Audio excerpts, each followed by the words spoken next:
partners, individuals working together to make measurable progress. In the private sector, we provide those investment dollars, like the funds being set up at the Community Foundation, where they're taking a long view and investing as much in strengthening community as supporting particular organizations. So philanthropy plays a key role because the money can be responsive, it can be creative, it can be entrepreneurial. In the public sector, we have federal support through HUD and HHS and other programs. We have state support through DCA and other programs. We certainly have city and county funds and local tools like housing authorities and development authorities, public land, community building initiatives. While there's an attitude toward collaboration, toward public-private partnerships, toward trust building, and sharing common goals, where there's an entrepreneurial spirit, those are the places where we make the most progress. One of the significant institutions and organizations that are empowered to work in this area of opportunity are housing authorities. As you will hear today, they are working hard, they're working creatively and collaboratively to address the need. I think you're going to be impressed today with the information that is shared with you and give us a sense of what's going on the ground. We look forward to hearing and learning more about their work, the families they serve, their development strategies, and other priorities. So I want to begin today as we talk to Eugene Jones, CEO of Atlanta Housing. Not a stranger to this room and to our work, but we really haven't had Gene here to say where we are, what we're doing, what you can expect from us. We also have a panel discussion on housing authorities and leaders in Lawrenceville, Decatur, and Gainesville. You'll notice in what we sent out in the notice, we were hoping to have DeKalb County here, but they bowed out a few days ago. So we thank the folks who stepped in quickly. Last December, we talked with jurisdictions around the region about how best to leverage publicly owned lands to address the affordable housing crisis. Many of you likely read about the creation of a new Atlanta nonprofit, the Atlanta Urban Development Corporation, AUDC.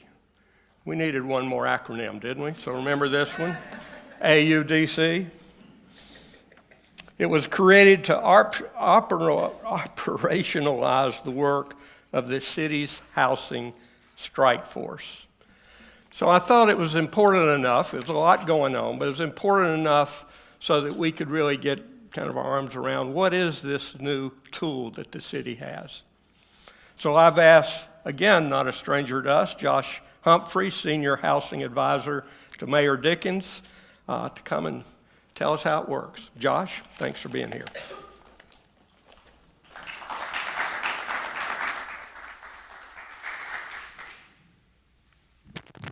Hey, good. Can you hear me? Hello? Is this on? Yeah? Okay. Good morning, everyone.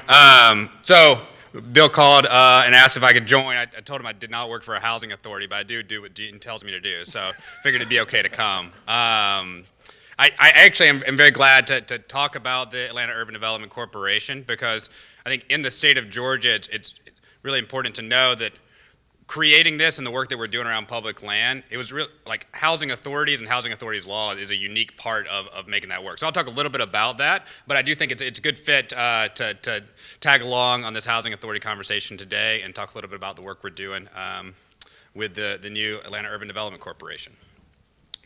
So, the one thing I'll say as we get started, and we'll talk a little bit about this, is I think that for us, really, there was a need, really looking across all the stuff we're doing. We were here a few months ago, as Bill mentioned, talking about public land development work across the different agencies. We're going to be talking a lot today. Gene's going to be talking about, he's got a $40 million check hiding back here somewhere. I think he's going to show everybody about Bowen Homes. But there's also a real need currently in our ecosystem and really under our goal to hit 20,000 affordable housing units by creating and preserving those over the next several years. And as we work toward that, we realize that the current ecosystem we have, the current tools that we have, just weren't enough to hit that number, right? We've got low-income housing tax credits. We've got a lot of great work happening on the ground, but you start adding those up and you say, okay, like let's say we think we can get this many a year in the current status quo. We weren't getting to 20,000. Any way we sliced those numbers up, we weren't hitting 20,000 units. And so we stepped back and said, what can we do and how can we think creatively, particularly about our public land, to help us get to that number? We have made a lot of progress toward that goal so far. So to date, since the beginning of 2022, we have 2,600 affordable housing units that have come online inside the city of Atlanta. That's on publicly owned and privately owned land. And we got another 5,100 and change that are currently under construction. This is, I see a few of you taking photos. This is a publicly available spreadsheet or a tracker that's on the city's website. You can click on them, look at the individual projects, see the unit configuration. The one thing I will flag here is that 75% of these units are at 60% AMI or below. And so a vast majority of the units that we have created and are in the pipeline right now are for 60 AMI and below. So the Urban Development Corporation, how we got here. One was we realized that we weren't like on track to hit the 20,000 unit goal with the current tools we had. We talked about the mayor's housing strike force last year. When the mayor took off, he said, I want to build on public land. I want to work with all the public agencies here in the city to leverage our public land. And so we pulled that group together. We started meeting regularly. Leaving here, I told Bill I had to be out by 10 because we got a housing strike force meeting at 10:30. I got to get over to City Hall for. So that group is meeting regularly about how we move these projects forward. We got some 35 or so projects right now that are in the pipeline. But the mayor also asked us, go around the world, go talk to cities that are doing public land development work and figure out what's missing, what we could be doing, how we could be thinking creatively about this. So we participated in a cohort that was five other U.S. cities to look at really how to best leverage public land assets and what international best practices are. And one of the two things that really came out of that for us, one was that having an organization that has a very defined focus and a discrete portfolio of properties can be really successful, right? You create a development entity that says, here's your portfolio of land, you got 6 sites, you got 8 sites, and your job is to go and maximize housing development on those sites. That's a time-tested and internationally tested model that has worked for cities around the world. The other piece of that is that a lot of, particularly outside of the U.S., there are a lot of cities in the U.S. and then outside the U.S. that are building affordable housing on publicly owned land without using the low-income housing tax credit like that we typically have used. And so we started looking at what do those models look like and what would it take for us to think about our public land as a resource to create new units that otherwise would not be created in the city. And so when we started thinking through like what are our goals for an organization and how we approach this. One is this non-reliance on tax credits. Like how do we really focus in on that and create affordable housing, which is really complicated, right? Like low-income housing tax credits is the primary means that multifamily housing has affordable housing in the city, and it's really a binary system, right? You have market rate development and you have low-income housing tax credit development, and you don't have a lot in between. And so trying to piece together that middle ground where 30-40% of the units are affordable and the rest are market rate is a different type of capital stack and a different type of model. So how do we begin building that? And then at the same time, think about long-term affordability, right? So that we're not just looking at the 15 years or 30 years of subsidy that go into the deal, but you're thinking of the long horizon, what happens 30, 40, 50, 70 years from now? How do you ensure it's a high-quality product, but also a product that has affordability so that no matter what happens in a given neighborhood, no matter who's the mayor, no matter where we are in 50 years, that there's still a high-quality affordable housing option. And then also, just like to work alongside, where are there pieces alongside the work that Atlanta Housing, MARTA, and others are doing to build on public land? Where can the UDC slot in a way that is additive to that space and allows us to continue to do more? And so, at the end of the day, I talked about this a little bit, and we looked at those challenges, and then we started really zeroing in on what the local toolkit is. What resources do we have at our disposal? One of those is publicly owned land, right? The land itself as a financial asset that can be leveraged. Typically, it's anywhere between 5 and 10% of the value of an entire deal. So how can we think about that as a contribution into the deal that can help us get some public social outcomes out of that? And then what tools could we potentially have? And this really comes into creating the UDC as a subsidiary of the Housing Authority, that under state law, housing authorities have additional abilities to provide creative taxing or reduce taxes in certain cases when you're providing affordable housing. So how can you start building in additional incentives that maybe don't otherwise exist, that we can't otherwise leverage?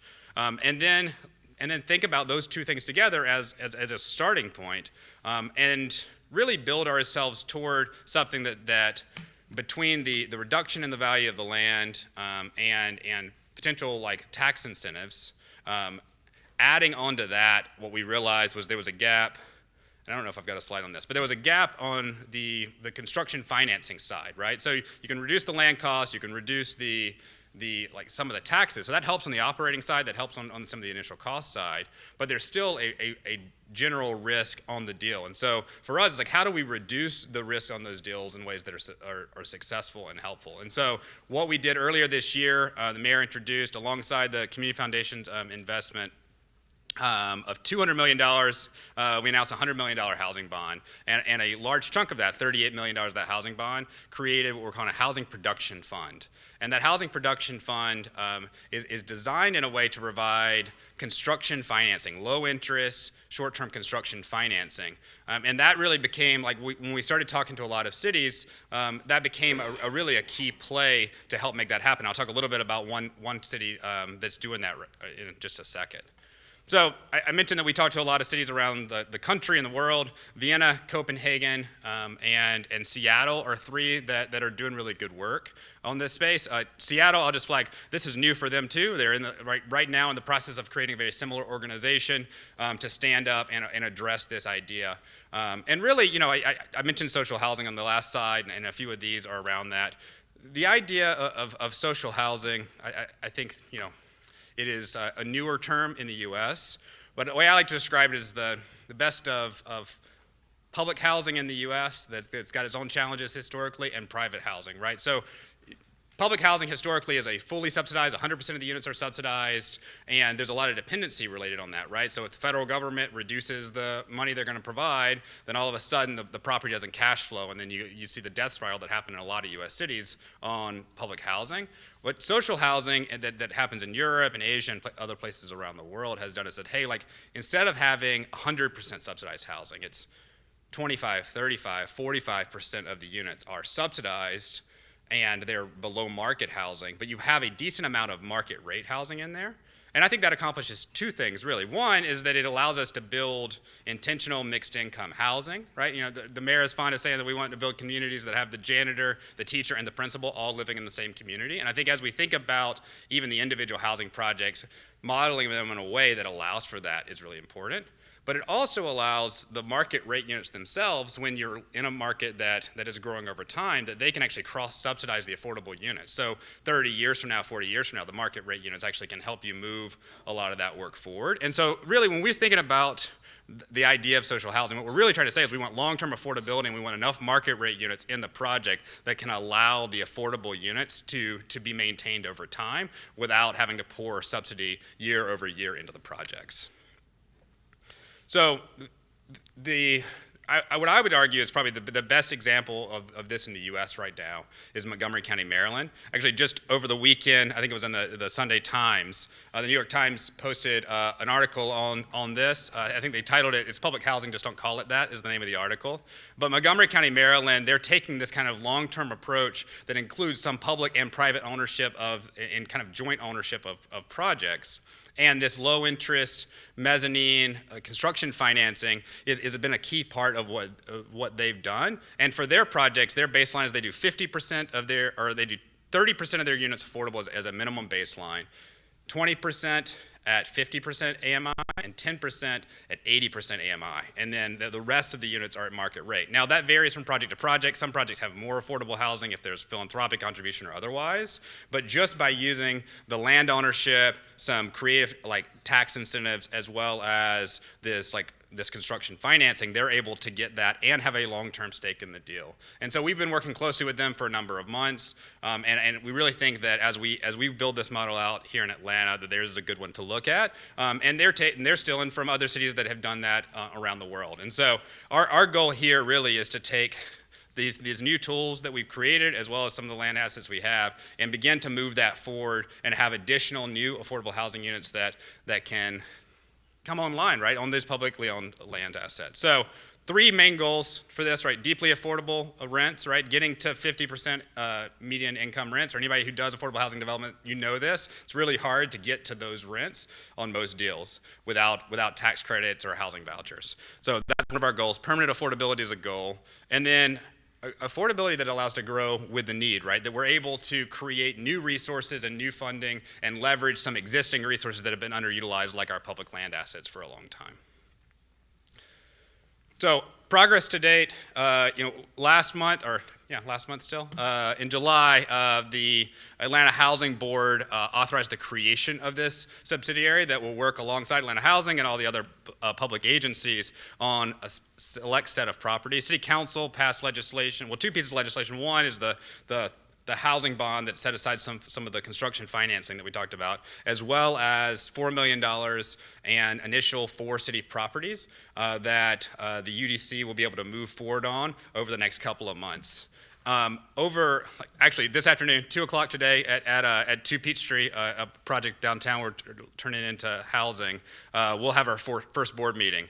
And that will help set up the organization and get the wheels turning on that. And we think the first 4 projects can move forward in some capacity this year. We've got a couple up over at Gun Club Park and Johnson Road, near where Boyd Elementary School is, in the Project Creek Greenway, if you're familiar with that area. There's 2 city-owned sites over there that we're moving forward with, as well as Thomasville Heights, which is where former Forest Cove Apartments is, and really moving that work forward. And then we also have another project that we're really excited about. It's a fire station at 10th and Juniper in Midtown. It's an older fire station, and we've been working with a few cities that have done this before, where we take an old fire station, tear it down, build a brand new fire station, and then build housing above it. And we think in that portion of Midtown, we can do anywhere between 30 and 40 stories of housing on top of the fire station, have some affordability in a place like Midtown where it's really hard for that to come by. So we're really excited about this work, and I do think that really because of the partnership with Gene and the Atlanta Housing team, it allows us to move something forward that I think will be a real value add in the city and help us build more affordable housing.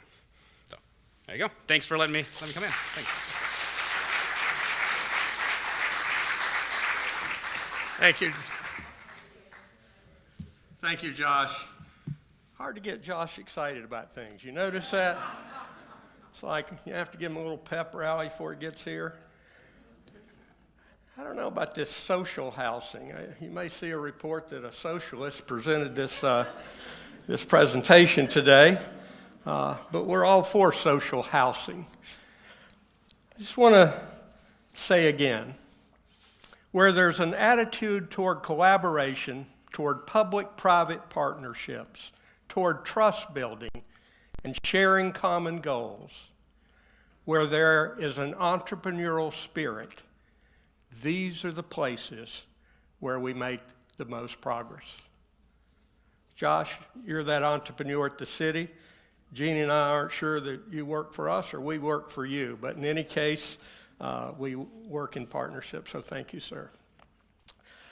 Let's get on with talking to housing authorities. I first want to invite my friend Gene Jones, the CEO of Atlanta Housing. We all know Gene, we all know Atlanta Housing. We've talked about it for all these years. But I think we're in a moment, and we've talked about when to do this presentation. We're in a moment where we can really be excited, where we are coming together, we are collaborating, where we are being entrepreneurial. So it takes good leadership, it takes a great board. Doug Hooker, I know you're a board member of Housing Authority, and thank you for being here. And it takes the commitment of a mayor staying with a commitment they ran on. So, Gene, thank you for being here. We're excited to learn about the work you're doing. Thank you, Bill.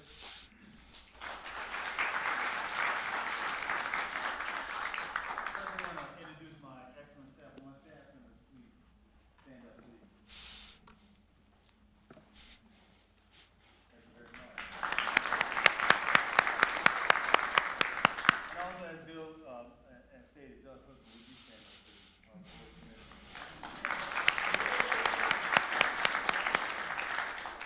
Now, I'm just going to warn you. In fact, I'm going to ask God to forgive me, but I'm going to say a couple of curse words. But I'm just going to make sure I limit it to shit and damn. I don't do a presentation like the norm. I don't like to read from a podium. I like to come from the heart, because that's what I do. If he's gonna do that up there, he's gonna have a mic, because the audience outside can't hear. You got a mic? But I have not seen everything. But I'm gonna tell you the things that come from a professional opinion versus a personal opinion about housing.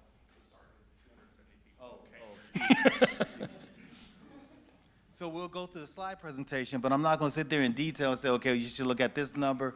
I'm gonna tell you an overview of it so that I can open it up for questions so we can get into the details. Is that okay? All right? All right, okay, all right. And you know what? I forgot to bring my housing jokes. I'm just so mad because I like to open it up like that. All right. Here's our charge: to create, elevate, and innovate. Now you sit there and say, what does those words mean? I'm gonna go through it and I'm gonna explain to you what those words mean to just our staff about how we produce and how we perform, not just the bricks and mortar, but also on the personal side when it comes to people getting into these new affordable homes. So, we serve about 26,000 individuals in the city of Atlanta. We are probably the 10th largest housing authority in North America out of the 3,300.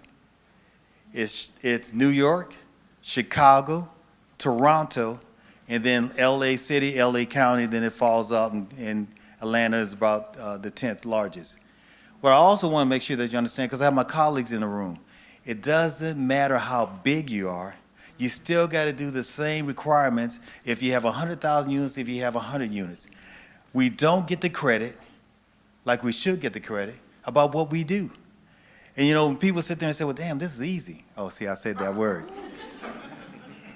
It's not easy, because you don't know what goes on the back door.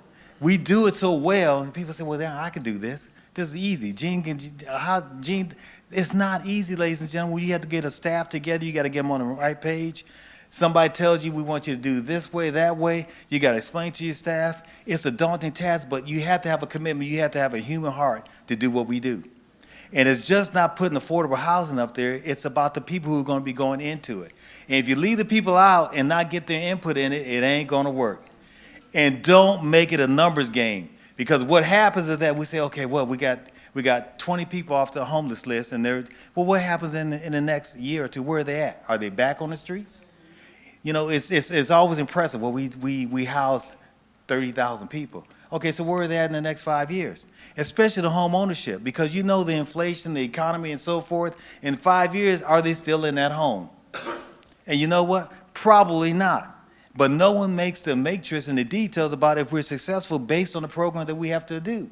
No one has done that yet. If you take a family of two, a father, 2 kids, a mother and 2 kids, where should they be at in 2 years? If you have a job training, college, all those types of things, where should they be at based on the programs that we serve? No one's ever done that before. So you don't understand the success of the program unless you're involved in it from start to finish and see the fruits of your labor. Because people will come back and say, you know what, thank you for doing what you do for us, because we never thought we could handle it. It's got to be the human approach, ladies and gentlemen. It just has to be, if you're compassionate about this. When people sit there and say, well, Gene, you're not doing your job, you're not building on vacant land, you're not doing BS. It takes money, it takes the willpower, and people don't want affordable housing in their backyard. And then you have to think about affordability. What does that mean? We don't know what affordable means anymore. It's a word that needs to change because it doesn't fit the 21st century, as I see it. When Josh talks about social housing, they have social housing all over outside of the United States. It's public housing, no matter how you slice it and dice it. It sounds better, social housing, But that needs to change also. Public housing needs to change, social housing needs to change. It needs to fit to the 21st century. Whomever comes up with that name, I hope I can get to him because I'm going to trademark it and make money. And so you see that we serve close to 8,000 seniors, and then the households with children, which is my compassion. Here's our stated goals. We have 6 goals, strategic goals that we were approved by Doug Hooker and his fellow commissioners, and this is what we have to report on a 6-month basis of where we're at. See, we have to be very transparent because you guys are going to come back to me and say, well, Gene said we were going to do X, Y, and Z. See, I'm a performer. I'm a doer. I'm not going to sit there and BS you and say, well, you know, because it snowed yesterday or it rained over here, we have, you know, and all that COVID stuff. We can't stop just because of COVID. We still got to serve the residents here. We still got to house. We still have to perform. My staff was off for 3 years when COVID hit in March 2020. I just got here in October 2019. I didn't know who was on my staff. But I knew it was important to save my staff to make sure that they were at home. They had a computer, laptop, they had Wi-Fi, they had a desk, they had everything to make sure that to provide the services that we're supposed to be providing. Because I don't want anyone to come back, a housing advocate, saying that, well, Gene, you didn't do this, you didn't do that, and I don't use any excuses. You got to do here. In our position, my colleagues, we got to do. We can't sit there and say, well, you know, the most important person in the city, besides the mayor and probably the police chief and the fire chief, is the housing authority. Because if something happens, a fire, earthquake, whatever, we got to be there. Even with the American Red Cross, we got to be there trying to house our people. No one gives us credit. And if you're not there, that's when they started explaining, well, you're not here, you're a poor manager, you don't think about your residents, all this other kind of stuff. Right, colleagues? Here's a snapshot of what we do, how we put people first. It's just a collage of information. All of this is public information. I have some copies over here if you want to take some home, take some back to your office. We have a great down payment assistance program. We've had the best home ownership program across the country. I want to make sure that we brag about Atlanta. Atlanta is the example across this country. Everyone wants to come to Atlanta, not because of Gene Jones, it's because of the staff, of the work that they do. Now, it's just not my colleagues, it's HUD staff and everyone else that understands what we do and how we do it well. I'm jumping ahead for those naysayers that didn't think we were going to get the $40 million for the choice neighborhood. I told them as soon as we put that package in, we were going to get that application. We were going to get the $40 million. And people sit there and say, yeah, Gene, you're full of BS. And I said, okay, just watch. Because I just know what we put together, my staff put a professional package together, the colleagues, the collaborative effort in this city, it was great. And that's why we won that, because of our reputation, because we do what we said we were going to do. This is a very proud program for me also as our interns. We had about 14 interns this summer. And it's not the ones that are just sitting there pushing paper. Well, you know, go and make a copy of this, make a copy of that. They were in the legal department, they were in finance. They were all over the housing agency to understand what we do, what grown people do. How do we make mistakes? How do we make decisions? Just so they understand. So when they go back to the college, at least maybe one day they'll say, well, hey, I want to choose a career to be in public and assisted housing. It ain't gonna happen. The only reason why we got here is because you know someone that lives in it, or by osmosis like I did. I ain't never think I was gonna get into housing. I don't even know how I still got, yeah, I do. And I tried to get out, and I couldn't get out. And so I'm still doing this because of the compassion. I do want to get out, but. Oh. So one of the city council presentations I did last quarter, they ticked me off. But what I did is that make sure that I put in their district how many are housing, Section 8, Home Flex, whatever's in their district, to show the parity about it spread around. It's just not concentrated in one area. Could it be more in different areas? Absolutely. But this is, I wanted to give them a snapshot, and you guys can get a copy of this anytime. Roosevelt Hall is our premier place to go to over there by Atlanta University. It's a great facility. We open it up to commercial. We have a rooftop that's to die for. There's no other rooftop in the city that's better than the one we have at Roosevelt Hall. It has a history lesson of what we have around at the different HCBUs in the community. We're getting ready to put a restaurant down in there, and hopefully, and then we're going to just do some great things. But if you get a chance, please go down to Roosevelt Hall. It's over there. Can't remember the street, but it's over there. 10,000 units we committed to the mayor, a part of the 20,000 that the mayor has committed for until the end of his administration. And so we're going to show you how we're going to get there. In 2023, Goal 1 results, 114 affordable housing units, 243 home flex, 879 home flex units renewed, preservation and keeping it moving. 176 down payment assistance awards, and also 243 RAD conversions. RAD conversions are a rental assistance demonstration program where we take public housing units and convert them into Section 8 to maintain affordability. And then overview of our Goal 1, 2,100 units, 399 home flex, 1,500 down payment assistance awards for home ownership, and also 2,000 RAD conversions. See, here's what everyone wants to think about, all these different developments that no one wanted to talk about 5 or 6 years ago. Civic Center. I'm just going to give you an overview. We have Civic Center online. We have Inglewood. We have Herndon. We have Mechanicsville. We have Bowen. And we have West Highlands. Look at all those units. And look at the affordability. What our Board of Commissioners made sure that we committed to the affordability of those units.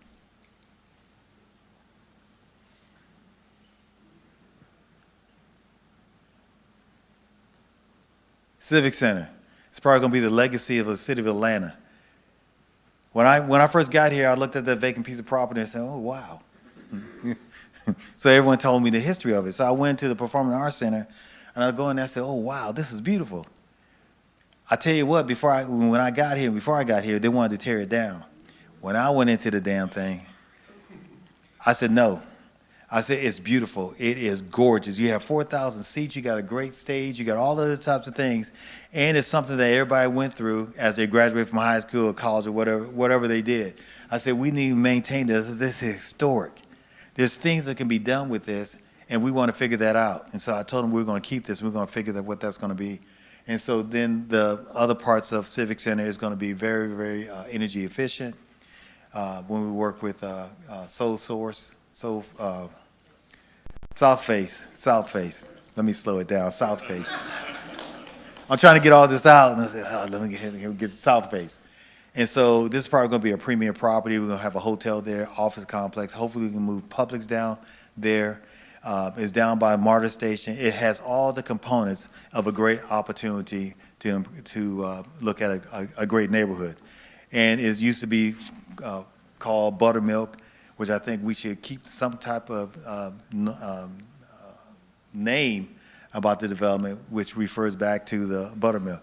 We don't want to change the names as it was before. We want to make sure that we include it and not make it different. It's going to look different, but we don't want to make it different. Inglewood Development.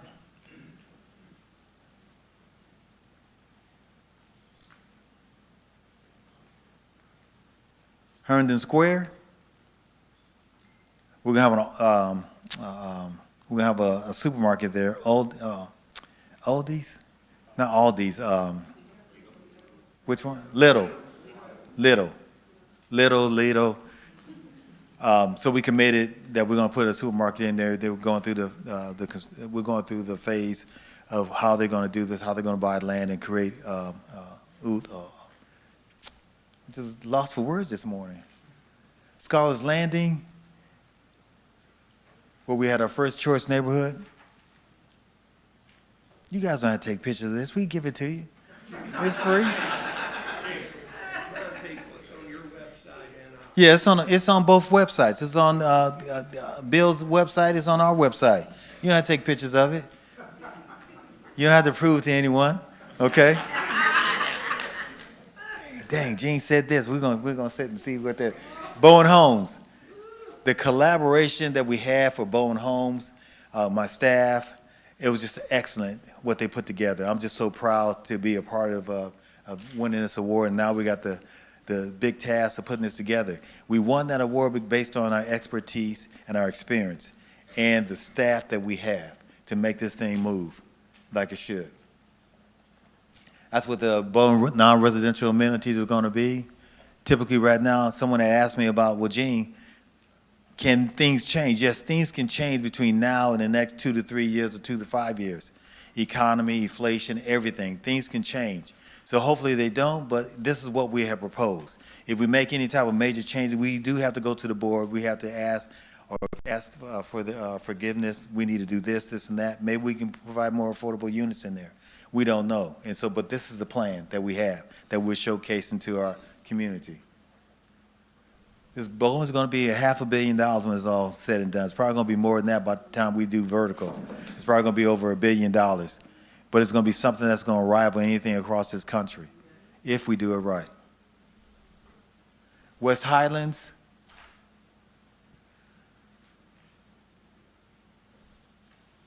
Mechanicsville, you understand what's been going on in Mechanicsville. And then we do co-investment with Invest Atlanta, with Beltline, with a whole different types of entities in the city to do co-investment. That's some of the records that we did when we put our money together with our colleagues in the city to do more affordable housing and doing some great things. London Townhomes, that's already done. Madison Rentals is almost done. Thank you very much.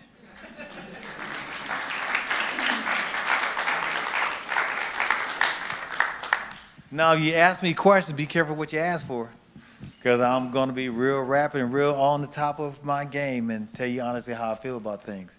But I'm going to tell you in a way that's going to be very respectful and very tactfully, because I know my board member is going to go back and tell on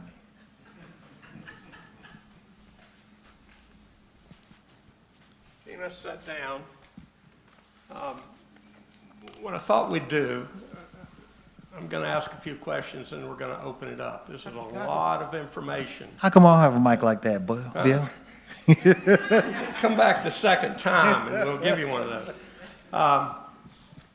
And then we'll open it up. A lot of information here. I think, what's so refreshing is that it's transparent.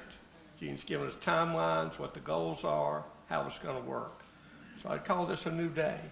We're going to do what we call a fireside chat here just for a moment.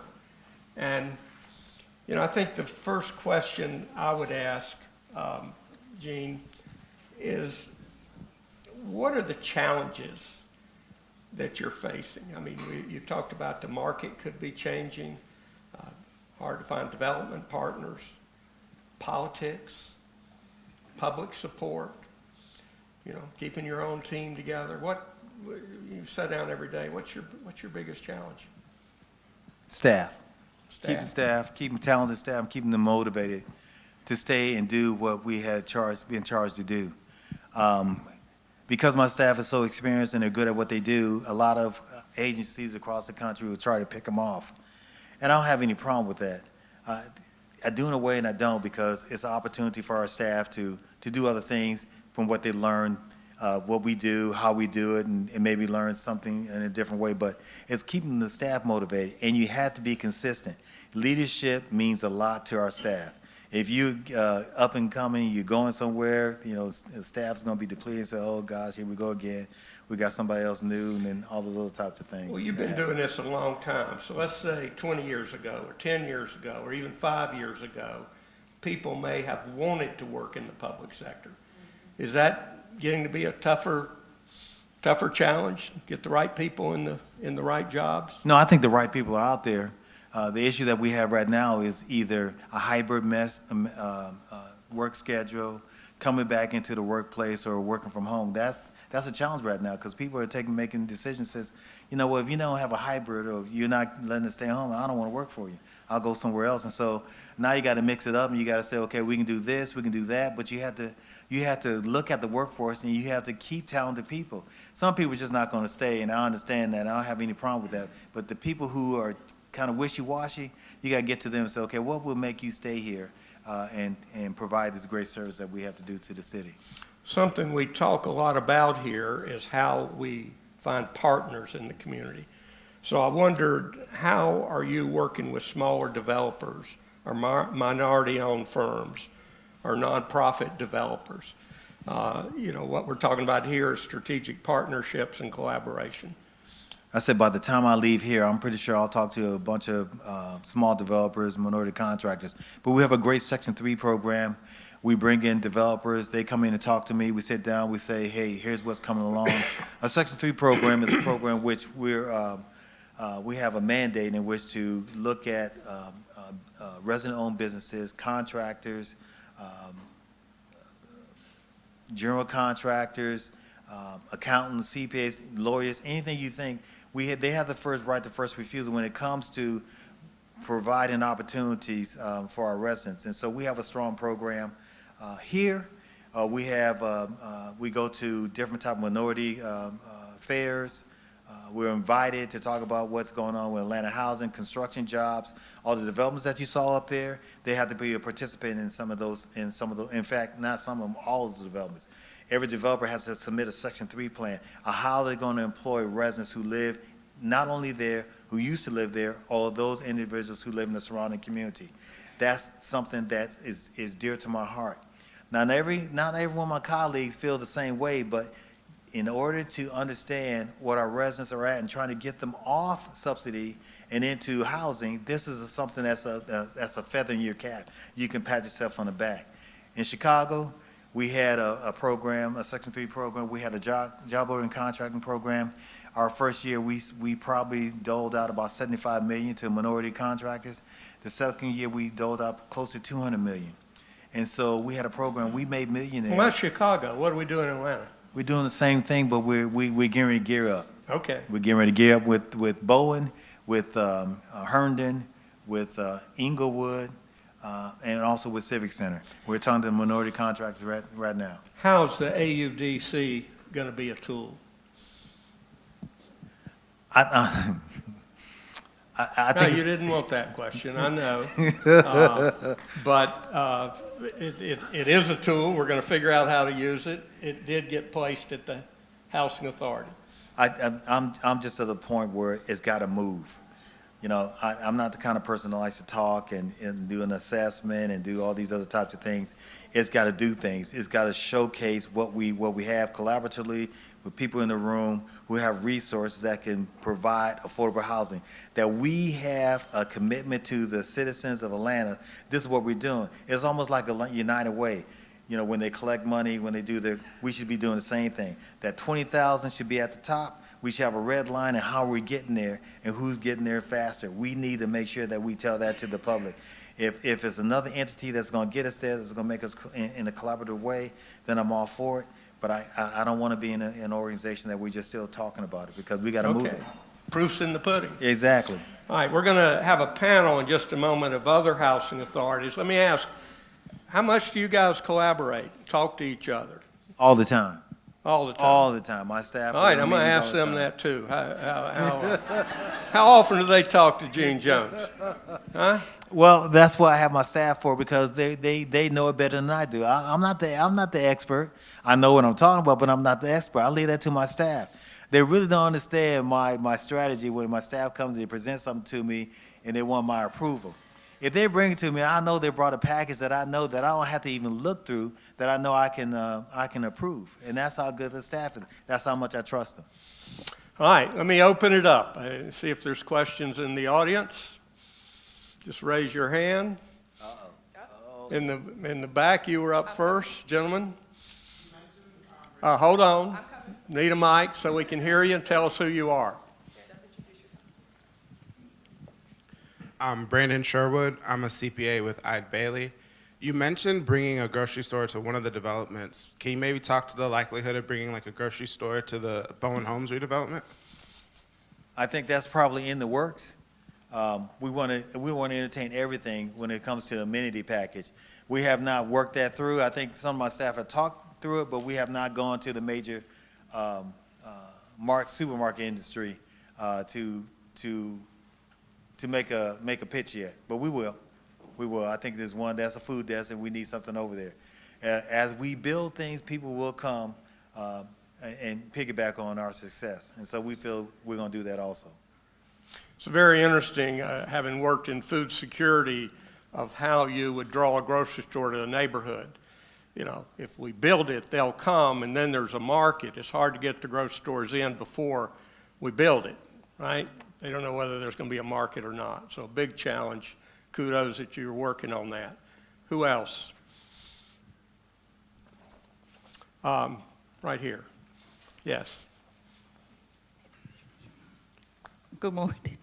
Good morning, Mr. Adams from the Vine City neighborhood. First, let me say, Jean, I did tour the Roosevelt Hall. Beautiful. Long time coming. I was part of some of the discussion from the Vine City neighborhood, because that's who you serve, Vine City neighborhood. I also wanted to say I participated in your Herndon Square.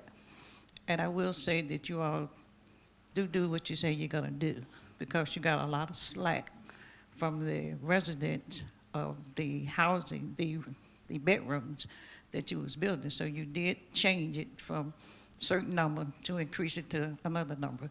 So on that point, I couldn't say you did do what you say you was going to do. Here comes the but.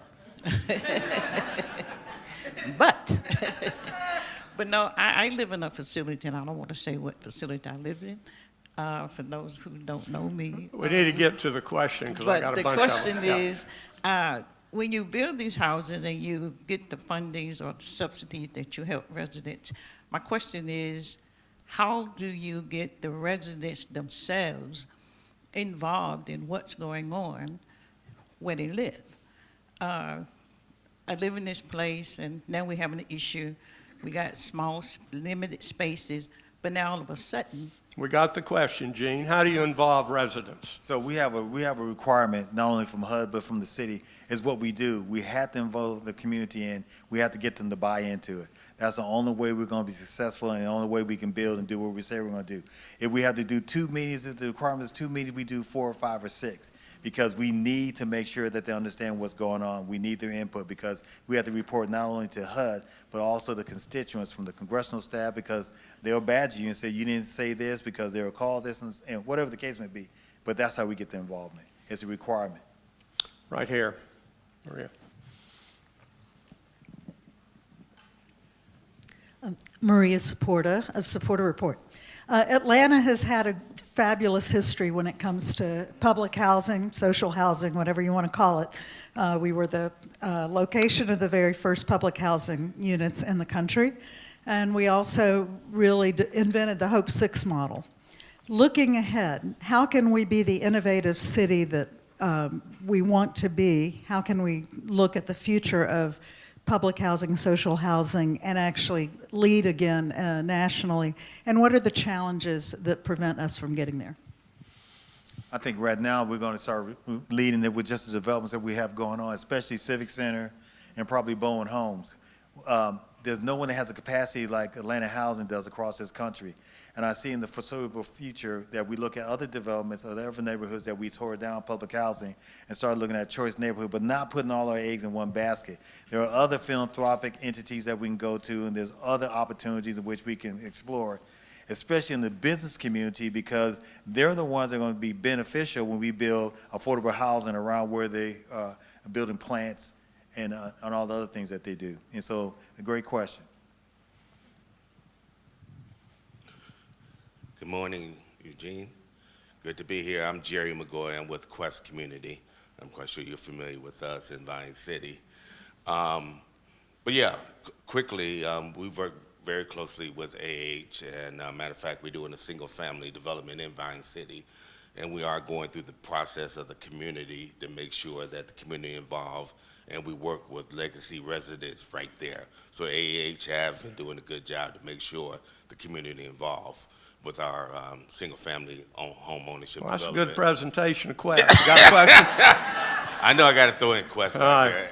But anyhow, the question is, you know, I just want to commend AA to working with us, you know, minority developer, nonprofit. But the question is, last time you and I spoke, you mentioned about the Bowen Homes actually creating wealth for people in that community by doing a home ownership along with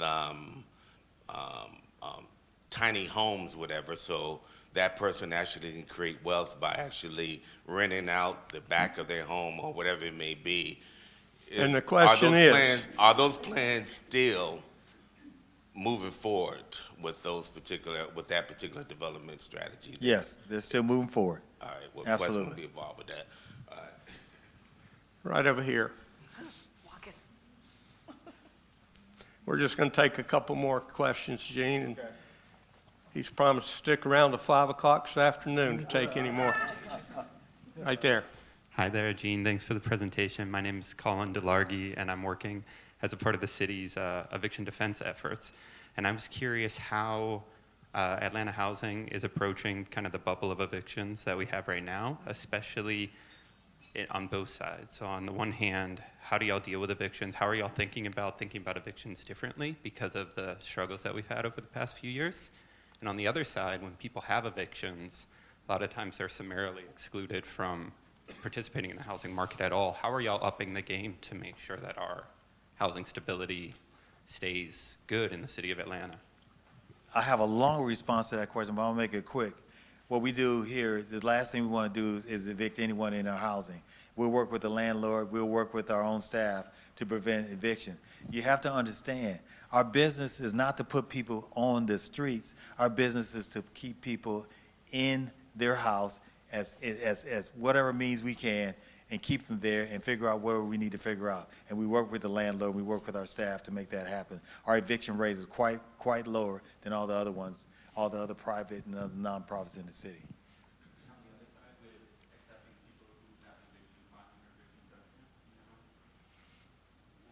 Well, we have a lot of different programs about preventing eviction. A lot of programs, and we get emails every day. I get them every day, and I can just tell you the stories. And to quickly answer, we try to house. That's why we work with the city in collaborative with all the other entities and say, hey, look, we got such and such. The issue is that when you pick up the phone, you got to talk to someone that's a human on the phone and not a voicemail, because people want to talk to someone. People sit there and say, well, Gene, you can call me because I pick up my own phone. And when I do that, people sit there and say, well, you answering your own phone? Yes, I answer my own phone. That's what I'm supposed to do. When I go downstairs, when people are coming in downstairs and they want to talk to the staff, I'll sit there sometimes and just see who's coming in. And then they say, oh, you look like Gene Jones. Yeah, I am. They say, what do you do? I say, I just run the agency. And so they sit there and say, oh, God, I'm glad you're here. And so we talk. In the back. Hi, Maureen Freehill with National Church Residences. I just had a couple of questions about the partnership with the AUDC. Is the expectation that those bonds would be issued by the Housing Authority is the first question. And the second question is there an anticipation that the Housing Authority would have a land use restrictive covenant on those parcels? The answer to your question, the last question is no. And the first question is that we're going to do bonds from that entity, and also the Housing Authority is going to do their own bond issue. Right over here. Thank you. Carson Tenant Newell with Keller Williams Realty. It was stated that you involve existing residents in the community development that you are planning. I wanted to know what is being done to keep those residents in, and what is being done to keep residents, new residents such as the homeless, to make them equitable partner in keeping these communities thriving. I'm not responsible for everything in this city. Absolutely not. So I'm not responsible for the homeless, but we do participate in Partners for Home. We provide housing choice vouchers, and so I can't sit there and say that we do this and then that. There are collaborative efforts with my staff, with these entities, and they tell you what's coming on board and what's being involved. We talk, we invite our residents, we have meetings on Saturdays, we have meetings on Sundays, we talk about what's going on. We know where all the former residents are because we bring them back and we talk to them about what's going on and all these other types of things. One of the issues that people just don't get, and I don't understand why they don't, they say, okay, we build a brand new development. Gene, why aren't the former residents there? If you've moved away for 10 years and your kids are in a certain school and whatever that is, The last thing I want to do is move back to something and disrupt all my kids. Because I know where my store is at, I know where childcare is at, I know where there's elementary school. I'm not going to do that all over again. So people sit there and say, "You're not trying." Yeah, we trying, but I want to move back. I don't understand. You guys don't understand moving. Some of you do. It's traumatic for especially the kids to go into a different school, different people, and students and everything else. You don't want to disrupt that. And so that's another story, especially about gentrification. That's another issue. So Gene, we're wrapping things up. We got 2 questions we're going to try to cover here. There's one from the audience. We have 280 people listening in, trying to follow you around the room. And George, bring this question back up for me. I just lost it, but this was from Jackie Staten. What kinds of supportive programs does Atlanta Housing offer to clients?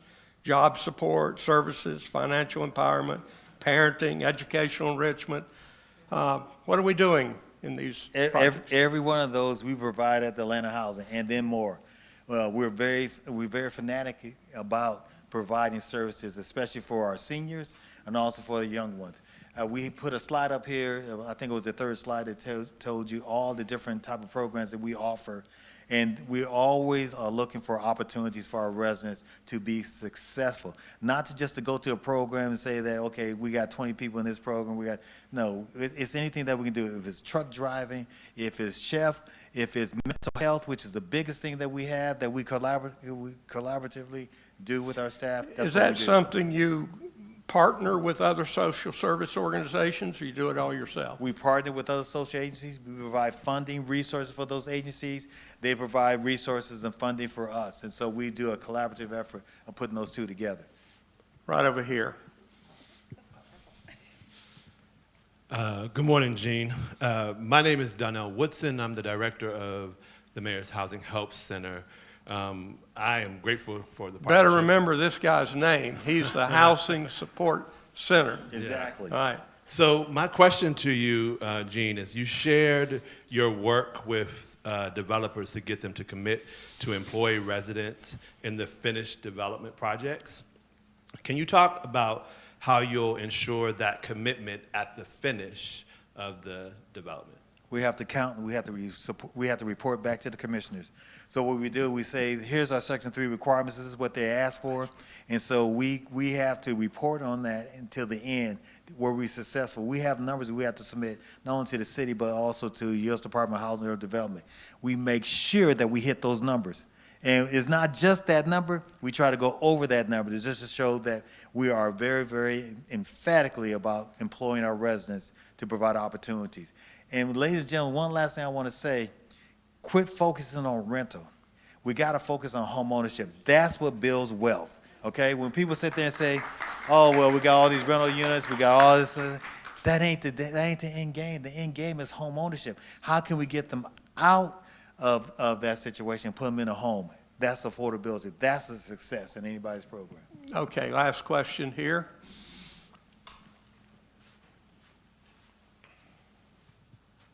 Thank you, Gene. I observe you're doing a great job on your strategic goal number 5 and getting the word out about Atlanta housing, and that sparked a question and idea.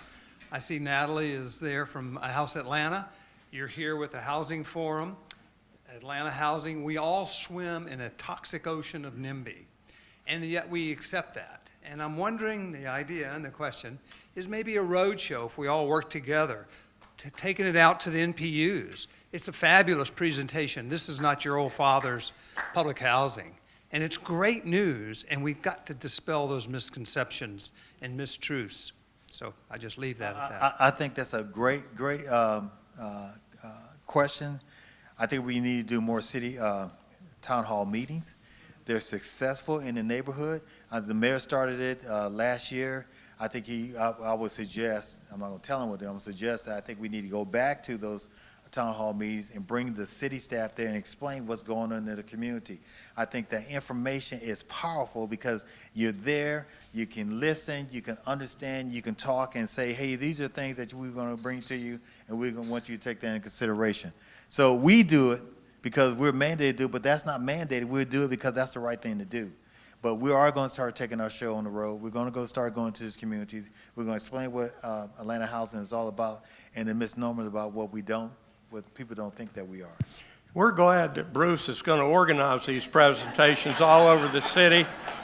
So just call Bruce anytime you want this. Gene will show up, Housing Authority. Please thank Gene and his team for the work that they're doing.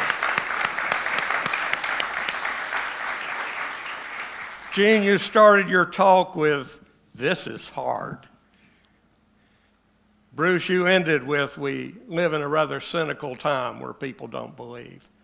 So I really think it's up to us, right, to hold Gene responsible, but also to support the Housing Authority, Atlanta Housing, as they are really getting to begin to move on some projects. Gene, thank you for your leadership. Thanks for being here.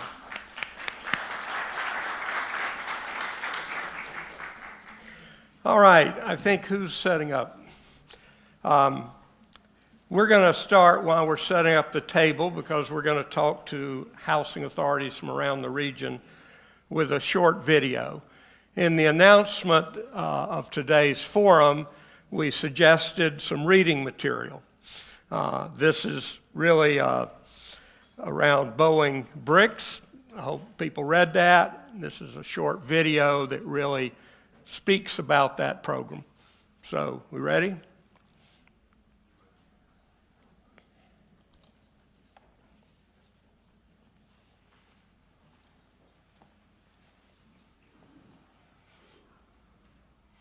No sound?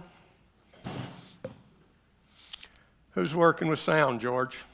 Nobody. All right. Then let's get somebody on it and start over again.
For you.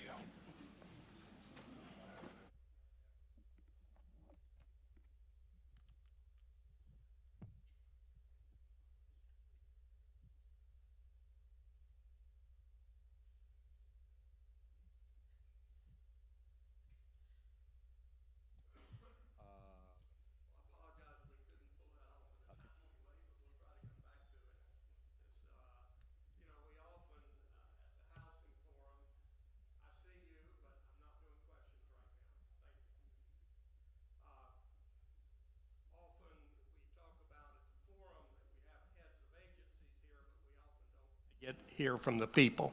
So I'm going to take this video, and we try to do that at each forum now to listen to the people. All right. One of the things that when we began the Housing Forum back in the 80s, it was the Atlanta Housing Forum. And for 20-some years, we did it in the mornings at the food bank. But it became obvious over the years that we're not going to solve affordable housing in the city of Atlanta if we don't solve it in the region.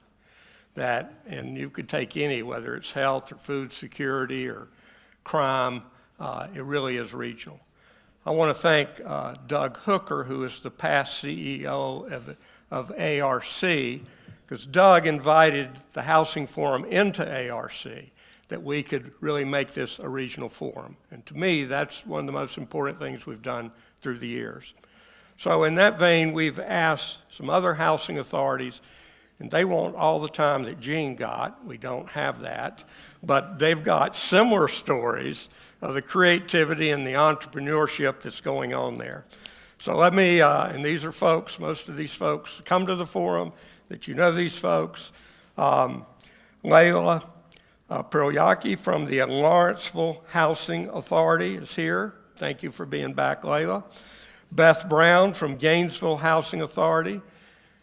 And Beth has, I think, 3 housing authorities, but you're coming under the 4 housing authorities. But you're coming from the Gainesville Housing Authority today.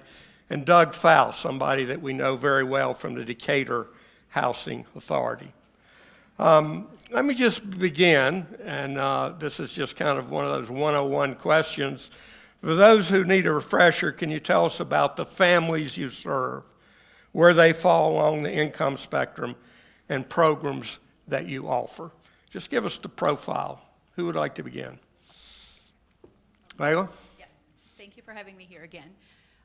So our housing authority, we're considered a small housing authority in Lawrenceville, the largest one in Gwinnett with the whole whopping 212 units. Back in the 1950s when the housing authorities in Gwinnett County were being established, of course, we were actually not even a suburban, but rural. Considered rural, and that's why we only have about 400 public housing units in the entire Gwinnett County, population of 1 million. That's why we really worked very hard, with our board and with our staff to augment our capacity, to add additional programming. When I approached our board, we had about $200,000 in unrestricted funding, maybe like 12 years ago, and I asked them, can we leverage that so that we can add additional programs? And they were very receptive. They realized what the need is in the community, and we kind of stepped up to fill that void. Since then, we've invested over $100 million in affordable housing throughout Gwinnett County. Our nonprofit arm, which is the Gwinnett Housing Corporation, operates 3 programs now. The first one is a home ownership program. We started with our partners at A&DP. John O'Callaghan was a great mentor, and that's how we actually got into the development. And we started acquiring one house at a time and leveraging our experience, as a housing authority with our rehab work. Since then, we've developed about 50 homes. Those homeowners now celebrate about $9 million in equity that they've generated through just through house appreciation. So this is a really important program to me because, again, it's one of the major ways still in the country to build that intergenerational wealth. We do have 60 additional homes in the pipeline right now in 2 subdivisions. We operate a transitional housing program called Pathway Home. We have 31 transitional housing scattered units throughout the county, and we partner with local nonprofits who serve homeless families with children. So basically, we just provide low barrier, affordable housing for them. Right now, we also have in the pipeline to more than double that program with a single project. We received funding from Gwinnett County in home ARPA funds. We partner with the church, Nets Church in Gwinnett County, and we will be building housing units on their land for unaccompanied minors exiting or aging out of the foster care system. Anywhere between 30 to 80%. 30% is typically in our housing authority. Those are the deeper subsidized units. Home ownership is 80%, and the transitional housing is 60%. And I just want to, one last item, that we just recently opened a homeowner resource center, fully staffed, just in a couple of months ago, actually. And I have to personally apologize to Eugene for picking his staff. But thanks to Karen and, the team that she built together, sorry. One thing that I'm really good at, and the only thing I want to take credit for, is I know how to build a really, really good team. So we've done so much. Yeah, Gene used to have a good team, didn't you? So our job with that center is really to preserve home ownership in Gwinnett County, and also to reduce the barriers to home ownership for low-income and medium-income households. Good. Beth? Is it okay? So the Gainesville Housing Authority, when I took over about 8 years ago, had 495 public housing units, and I was tasked with how do we improve the housing that we offer, and how do we expand the supply of affordable housing? And so, you know, over the last couple of years, we've used the low-income housing tax credit program and developer partners to improve and expand that supply. The residents that we serve are all under 80% of the area median income. The average residency of those folks is 10 years. The average household size is 3.5 people. And about half our population are seniors and disabled. And I think a lot of people sometimes forget that that's a huge portion of our population that we serve, and their average income is about $750 a month.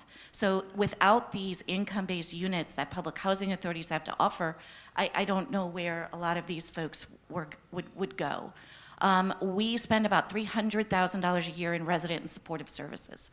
So those are after-school programs, summer learning loss programs, case management. In Gainesville, about half of our residents are Hispanic, so we have a little different population that we see in the rest of the state of Georgia. You know, a lot of our folks, our primary source of income is wages, and I think a lot of times that there's a myth out there that a lot of the folks that live with us are all on welfare. I think we have one resident that receives TANF. So that's kind of a summary of our people that we serve. Doug? Hey, good morning. Quick story. He's been picking on me since 1995 in these housing forums. No, really. So at Decatur Housing Authority, we have a mixture of different housing types. We don't have any public housing. We've converted all of that out into the project-based rental assistance platform under RAD. We've done quite a lot of real estate development. We actually act as our own real estate developer. That puts us in a position to control the redevelopments, to control how the relocation goes, to control the opportunity for families to come back. We have 524 housing units in the city of Decatur. We have about 1,000. We have about 1,000 vouchers that we have both in Decatur and into the county. As an interesting statistic, Gene houses about 25,000 people, and we have about 25,000 people in the city of Decatur. So our scale is much smaller, but we do try to do wonderful things. What Beth was just saying about, and these are available on the website. You won't have to, you can take pictures, but they are available. Interesting statistic, about 42% of our families pay rent with a disability of some sort, whether it's Social Security or whether other kinds of government subsidy in that way. 1% of our rent comes from somebody who's on welfare. 43% come from folks who have employment. So as Beth was saying, when you open the doors and look inside and know the families, you need to understand it's not what you see on TV. A statistic I always ask the audience, and I'm going to ask you, how many people do you think live at the Decatur Housing Authority who are female heads of household between 18 and 25? What you see on TV is 90% of the families, okay? We have 1%. Most of our families are elderly. Again, that's the folks who need the help. But we really focus on two things in Decatur. We do real estate development. You're going to see all these statistics. We've done about $100 million in development in our little city over the last 20 years. So we're really busy. But you don't change lives by just building a house. You change lives by creating educational opportunities. Okay, 13 of the last 14 years, every single high school senior graduated. Okay, that's how you change lives. We give scholarships to every single high school senior who's going to college. We've spent about $600,000 on scholarships. It's not a huge amount of money, but it's $1,000 a year for the 4 years. We're supporting what they do. We run an after-school program for kids. We know education is how you change lives. We build communities that we think will thrive. We try to focus on food. We try to make sure there's a garden. We try to have linkages with services. All those things make a difference. We live in an opportunity community. Decatur is a community that can provide the greatest school system, can provide lots of transportation with 3 MARTA stations. we have lots of opportunities. As a result, our families have lots of opportunities and help them to thrive. Let me pick up on something you said. Hang on just a Doug. second. Go ahead. Income-wise, we work from almost 0% of area median income all the way up through market rate housing, because we do have market rate housing. Although some people who live in our affordable housing make as much as $70,000, $80,000 a year with a large family. So I want to get to, you said in Decatur, we don't have public housing. Now, Gene and Josh talked about a new definition of social housing. So the question, and it's brought up by Bruce, why is there such a misconception on what we're doing, who we're serving, the outcomes? And why is language so important that we would use social or public? Layla, you're making great progress up in Gwinnett County. I mean, it must be 4 of you up there by the name of Layla getting all that done. How are you framing it up there? And where are the challenges in the communication? You know, I know that affordable has grown to carry negative connotation. I simply just refuse to come up with new innovative wording. And I do believe social housing is different than what affordable housing is. It is different, financed differently. It is used differently in the community than what is traditionally public housing. But I just continue using it affordable housing. We sometimes call it workforce housing, depending on the, the type of clients that we serve. I do not want it to become a 4-letter word, because it's not. So I will continue using the word affordable. Doug, you said you don't do public housing in Decatur. Yeah, we don't do public housing, but it is still affordable housing. The idea being that it is a rental level that a family can afford. 30% of their adjusted income. It's the same rental formula pretty much across the federal platform. But I do think the words public housing have a connotation that's maybe not fixable because it's so many years. I used to work at the Atlanta Housing Authority before Gene came, and I can just tell you, those things are tough to overcome when you say to a neighborhood, yeah, we're going to build public housing. Having the opportunity for a family to be able to afford the rent is that is it. Some folks call it achievables. The social is an interesting word, but I think in the United States, social might not come across as a positive thing. I use affordable and I use workforce. Okay. Those are the 2 words we use in Decatur. Beth, you're in the suburbs out there. Yes, because I'm in Gainesville, Roswell, Norcross, and Yeah. Commerce. So what language works in those markets? Well, it's semantics. I mean, we have an affordable housing committee in Gainesville, and we spend a lot of time trying to define affordable. And I don't want to, I'm not going to say it's a waste of time to do that, because the minute you name it something else, that's going to have a negative connotation. Maybe that's associated with it. And so, people want to, attainable seems to be the new buzzword, that we have up there, but it's affordable. But what we're trying to do is create mixed income communities.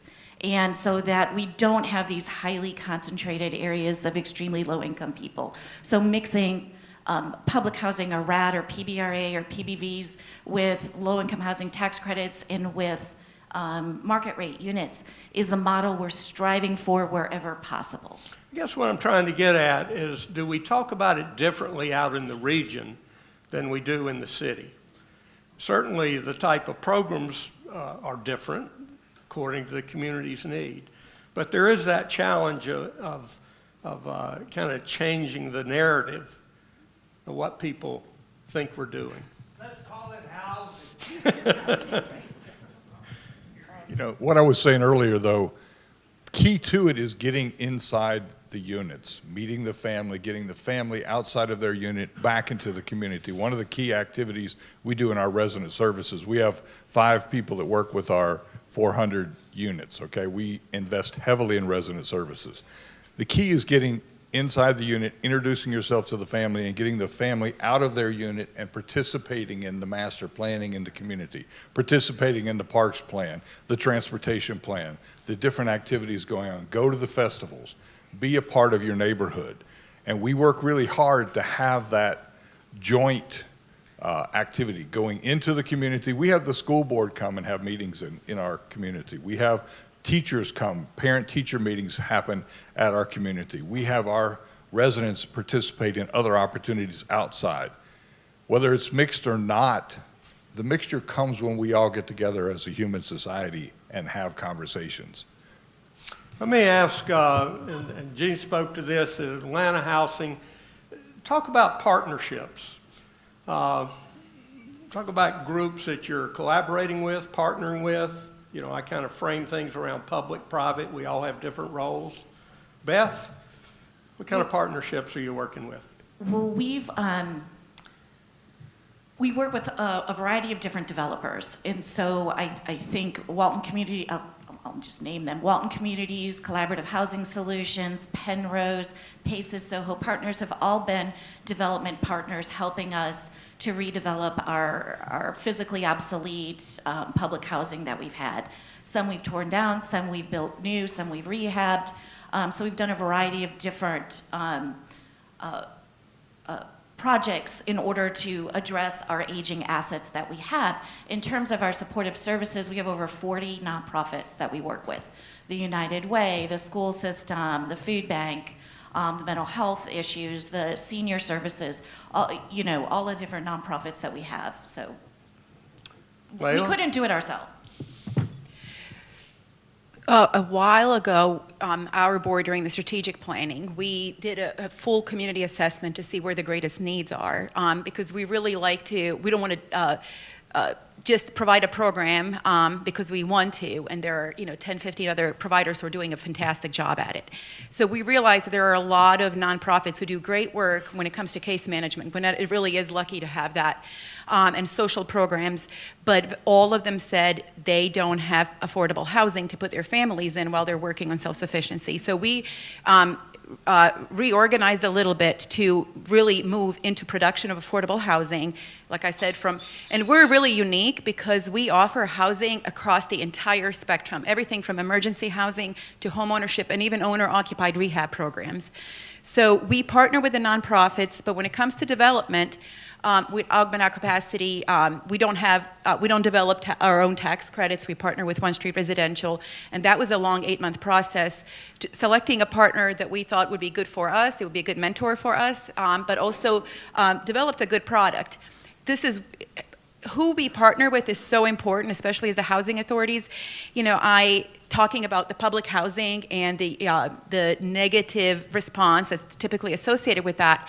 I've given presentations to the chambers telling them, the importance of public housing and affordable housing, and I swear, some of them fell asleep on me. But when I take them to the site, their eyes just, they're open wide, and they do see that this is a private sector product that is affordable. So that's how we were able to shift that conversation. So it was important to us to find developers who have longevity, who have their reputation here, and whose products age well. And for the single-family homes, we partner with Richport Properties. Again, it's a smaller builder. For most of our rehab, we have a general contractor license. So we are able to do most of our limited rehab in-house. We try to partner with other smaller contractors, and we often find that the problem is that they get intimidated with the paperwork. And so we have scheduled sessions and even had DBE mixers, disadvantaged business enterprise mixers, to kind of demystify the whole process. Yes, it's 300 pages, but once you figure it out, it's all the same every time. So we're hoping, that's how we're hoping to engage more contractors with our work. 300 pages. Yeah, sometimes. Huh? Doug, So- you cut that down to 200 over in Decatur? No. No. It's still 300. The papers are amazing, the amount of work we do with paperwork. Housing authorities are really covered up in it. But I wanted to talk about other kinds of partners. We don't have development partners because we do our own real estate development, but we do have strategic partners. We partner with the school system. I meet with the superintendent. We talk about our families. We talk about opportunities. We meet with the city. We talk to them about what's happening in the rec department. We also work with the Decatur Education Foundation that actively supports our residents through both scholarships and various different programs, including mentoring and things like that. We work with these different entities in a way to create these services. We create linkages, and that also then brings the connection that I was talking about earlier about how the residents have opportunities within the community, and the community then sees into our community. Beth, any comments? Well, I think Did I answer it already? Well, about the partnerships. You can speak to what Doug Yeah, just said. yeah. I never heard that before, we Doug. cannot do this alone. You know, I mean, we United Way struck out about 5 or 6. I guess everything I divide into pre-COVID and post-COVID, Yeah.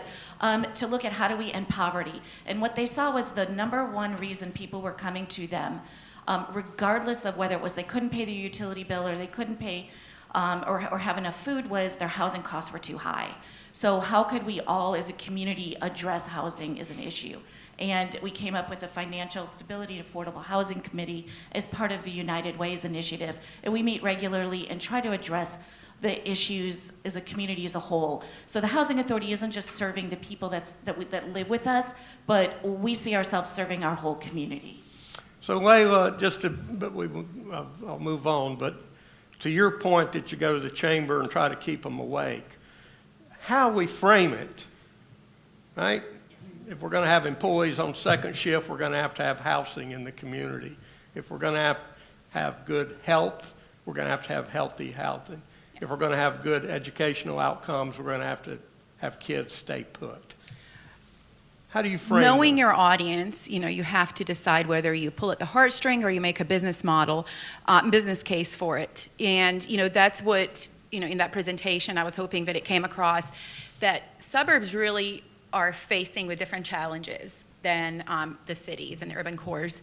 Our population is, you know, I was just telling somebody, you know, Gwinnett County is 1 hour away from Gwinnett. It takes forever to get to work, to jobs, to schools. So I try to explain that lack of affordable and accessible housing has an impact on their economic growth. And this is well documented and studied, that if a vast majority of your income is spent on housing, you have less discretionary income to spend in the local economy. We typically do not produce enough housing that is affordable at the wages that we are attracting in Gwinnett County and other suburbs. So until we put either more value on the jobs that we are providing to our residents, we have to then invest on the other end, which is, you know, the affordable housing. Yeah. So all of you have been in this work a while, so I always like to get some perspective from 10 years or 5 years or 3 years ago. What are the big challenges today that might have been different 5 years ago? Money? Things cost That's different? so much more. Well, let me say this is our first redevelopment project that we did. We didn't need any gap financing. Now we have huge, areas of gap that we need to address. And so the number of units that we can build has changed over the last few years. I would agree. Construction pricing is changed our market in a way that I would not have imagined. I've been in this business 40 plus years. I've never seen anything like what's happened. It's shocking. As Beth said, we did redevelopments where we had no additional subsidy. We were able to make it work. At this point, the current transaction we're working on, 66 units, we're putting in about $8 or $9 million in additional subsidy beyond the LIHTC. It's amazing how expensive it is. And NIMBYism has gotten more pronounced, period. It just has. Yeah. More organized. Social media made it much easier. Much easier for people to be against. Okay. Layla. I would also echo everything that was said. I cannot emphasize enough the need for flexible or gap financing. You know, as I was listening to your conversation, $38 million from your housing opportunity bond was going to the AUDC. We just don't have that kind of money. The city of Atlanta is on its third or fourth housing opportunity bond. We have not had that in Gwinnett. We haven't had a single one. We have been advocating, so I'm hoping, that idea takes some traction. Another is the labor shortage. We talk about, the cost of construction, but the labor shortage for us is really concerning. One, because, I'm sorry, I lost my thought. For the labor shortage is housing industry itself, even in the private sector, it's experiencing labor shortage. But when you add, mixed finance projects that have some public financing, and you add the, regulatory compliance that's associated with that, a lot of these contractors, subcontractors, even developers are like, I'm not touching that. I was trying to approach one developer to take advantage of this DCA's home ARPA funds, and because it was 87 million, and they said we do not want to deal with home funds. So that's we don't have enough private sector developers who are willing to kind of dabble into the regulatory world a little bit. And final obstacle for me is site control. Especially, after COVID, I just talked with somebody about that yesterday. 40% of the homes in Lawrenceville, census tracts, were acquired by institutional investors in 2021. And I know there's, an ongoing national narrative that says they only own a minority of their real estate. However, they are heavily concentrated in certain geographies, and especially in, black and brown neighborhoods. So having that site control, not just for us, but allowing the population here to buy the homes so that wealth does not leave the community, out of state or even out of the country. Yeah, and we did a housing forum on this last June, and not getting better in that regard. Beth? I have one more thing. Years ago, we had much more turnover in our housing because there were opportunities for people to leave public housing and move on to the next step. That is gone away. And so people complain all the time that our waiting lists are so long, and that, they're frustrated that they, why even go to the housing authority? The waiting list is 3 years old, that kind of thing. But our goal is to move people up and out of our housing, but there's no next step. There's nowhere for them to go. And so we're seeing less turnover and our less ability. So we've got higher income people living with us, but we have the subsidies and would like to serve, the lower income, but we just don't see the movement. Sure. I'm going to open it up. Let me ask one last question, kind of first things first. What's your highest priority right now? What are you looking at? There's 100 things to do. Well, the first priority is just finish up all the projects that we started. All right, fair enough. Yes. Got to deliver. Yeah, we're working on this redevelopment that I was telling you about in partnership with the city. We've got tax credit allocation that we're looking to try to close and get started, and we've got another tax credit application in. But as Layla was saying, it's all these other things. The plates, you got 50 plates all spinning, kind of like the guy at the circus. And you got to keep all those spinning because we want the after-school program to work. We want the scholarships to work. We want our partnerships in the neighborhoods to work. You still have to do lease enforcement. You have to have a safer community. You have to do all those things. All those things keep happening at the same time. You try to move the agenda forward. I would say increasing the supply of affordable housing, is our number one priority. We will have almost, in the next 18 months, we'll have almost all of our public housing redeveloped, either brand new or been rehabbed. We'll have 25 units left that we then need to make a decision on what to do. And then I think it's strategic planning on how we can take developer fees that we've learned, cash flow, like unrestricted money, and how do we use that to leverage, continued building of affordable housing. Okay, got a question in the back?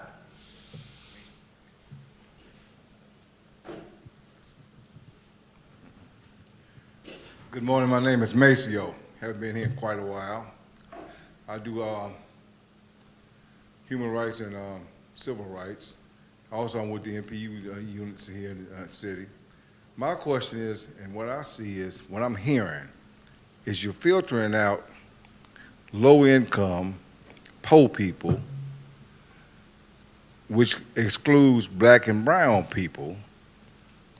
And what specifically did you hear? I'm hearing the fact that there's not too much, especially from the gentleman there. Okay, there's nothing there for people that have less money than other people there to get into your housing. And I'd like to know, can you expound on that? Because I bring it back to my community because I know I live with a AHA, and I live at MLK Senior Village, right here by the Capitol, and it's going down to the rank to the bottom there, and it's got Martin Luther King's name on it. So, what are you all doing to try to enhance that so black and brown people can apply and feel like they can make it in. Okay, so there we're talking about maybe AMI, how far down are we pushing, I'll take it. who's our priority? All right, so to be clear, the Decatur Housing Authority operates 400 units of affordable housing. About 95 to 97% of that are African-American families. And so I'm not sure where there was a miscommunication in our ability to assist low-income families. We work with families who are about 30% of AMI as an average, but we do have families that almost have no income at all. They pay a minimum rent of $50. And then we have families that pay as much as about $1,000 in rent because their incomes are higher. So we have a broad spectrum of families that we serve across our portfolio. Just to kind of make things real, we opened our waiting list up for the Section 8 program, and 44,000 people applied in 5 days. We opened up our waiting list for our affordable housing program, which was formerly public housing. 12,500 people applied in 5 days. The numbers are phenomenal of who needs to be served. Only about a quarter of Americans who need housing assistance get it. So 3/4 of them go without assistance, struggling living with family, struggling living in a homeless situation, struggling living with a friend or hopping around. So housing authorities have a role in this. It's like Gene said earlier. We don't have all the roles and we can't solve all the problems, but we all three work on how do we help families succeed. When people are making $70,000, $80,000 and getting affordable housing, what's up with that? So let's acknowledge what it feels like. It feels like with 3/4 of the people not getting in, it feels like I'm excluded. People like me are excluded, and that feeling is for real. At the same time, there's only so much that they're getting to, right? And want to get to more. Question Bill, here and then one back can here. I just Yeah. add another, what the challenge is? Just like he said, in Lawrenceville, we only have 212 public housing units, and that is our only product in our portfolio that serves families earning up to 30% of the area median income. Vast majority of them do. However, as some of them progress and their incomes increases, our staff really creatively thought how to put some of our nonprofit units to use.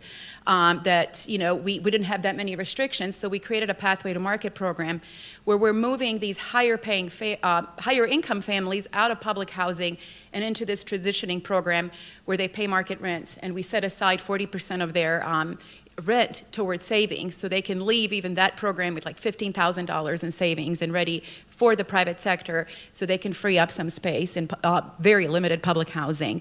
And I also want to say the vast majority of our programs outside of the Housing Authority through the nonprofit, we focus closely on the Justice 40 initiative. We received a Justice 40 capacity building grant, and that is a program by this administration created through the executive order that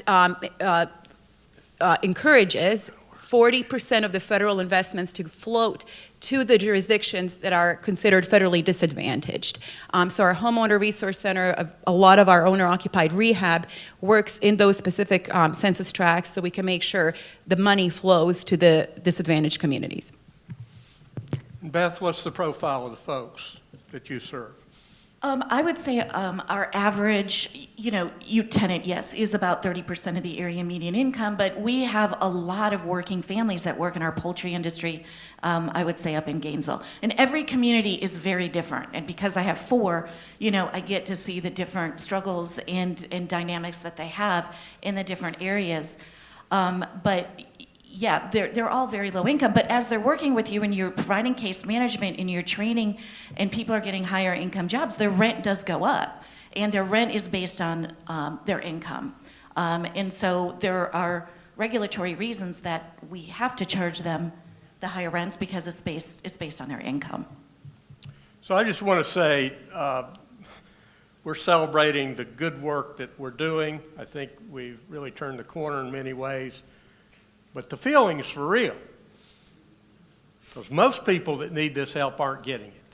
And not for lack of trying, not lack of creativity, it's lack of public will and the resources to do it. Question right here. Eric speaking, I've been kicking around doing this stuff for almost as long as Bruce. I'm getting flashbacks. 15, 20 years ago, we were all having these conversations around how to get, that public servants, policemen, teachers, et cetera, in the city of Atlanta had to live in Gwinnett County and had to commute. So we were talking about, public housing here, so that people can be able to live and work, in the same community. And now we're having these conversations in Gwinnett County, where Gwinnett County public servants can't afford to live, and now we're having it in Gainesville, right? This is spreading way out. And for those that, all of us that live in this little urban bubble that we have, it's bad out there, outside of the city of Atlanta. And I'm seeing it in I think it's gonna get a lot worse. And so, any thoughts on how to overcome this? Thank you. I guess I'll take. That's okay. And you are absolutely right. You're absolutely correct. The suburbanization of poverty is well documented throughout the country, and we are not immune to it in Gwinnett County.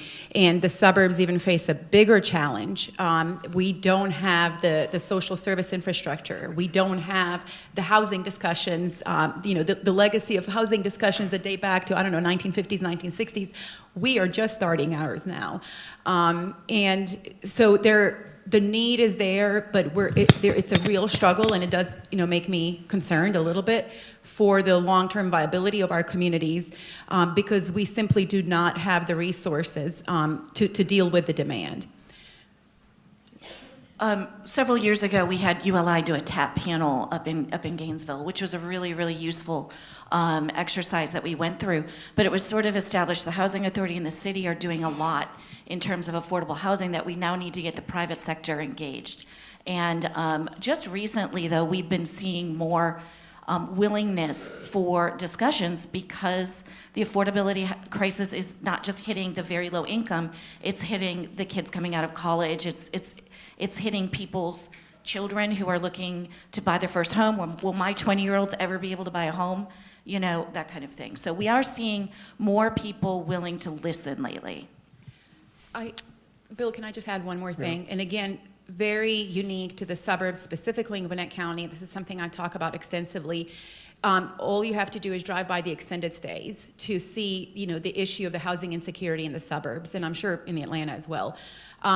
They have become de facto shelters, and to me, they're just a sign of the lack of, healthy housing supply in Gwinnett. Yesterday, I got a phone call from my child's teacher that another teacher and her daughter are living in extended stays. So you're absolutely right. Teachers, police officers, that there is, the affordable housing is not, the need is not just for the deepest level. It is really going up the income levels. Yes, sir. I'm also going to add one more thing. Gene stole my line earlier. This is really hard. Okay, I've been doing this, as I said, over 40 years, but every time I go to a public meeting, we talk about it. You start with the line, this is really hard. It's hard to find the money, hard to find the subsidy, hard to get the willingness, hard to get the acceptance in the neighborhood, hard to get resident buy-in. All of those things together, it's hard. Land indicator is $2 million an acre, okay? Think about how you build something affordable on $2 million an acre. It's really tough. Back. My name is Tom Cross. I am an alumni of the Housing Forum and the Food Bank. So I've been attending these meetings for a while. My question goes back to Bill's question of how do we frame this? And we've been focusing on the product, affordable housing. Is that the right name? And we've been talking about the recipients, the people who live there. And I think, using the food bank as an analogy, they're the bridge between food waste and people experiencing food insecurity. And so my question is, would it be helpful to focus on that and maybe people experiencing housing insecurity at any income level? If you can't pay the rent next month, there's repercussions. So it's a NIMBY question. I don't know that it's, like Doug said, it's hard. I don't know that that's the answer, but I think, would it be So your more helpful question's to focus about- on not on the product, but on those we serve, more a personal connection? Okay. Tom just volunteered to be on the PR team to reframe this. What's most effective? Layla, what's most effective in Gwinnett County? Is it talking about the client, talking about workforce? I'm still talking trying to about figure health? that out, Bill. I'll let Okay. you know when I figure it out. But let me push you a little bit. Wait a minute, Doug. Let me push you a little bit. I mean, nothing works, or depends on the audience? I don't want to say nothing works. I think really we have seen a lot of change in the perception of it from the public and from our elected officials. So it definitely is at the forefront. You know, we still have a lot to do. I don't think it's necessarily, I don't think we have the same NIMBY issues that we used to. More and more, you know, middle-class families, vast majority of them have at least one person that needs, you know, some kind of a housing assistance. So it is much easier for us to have those conversations.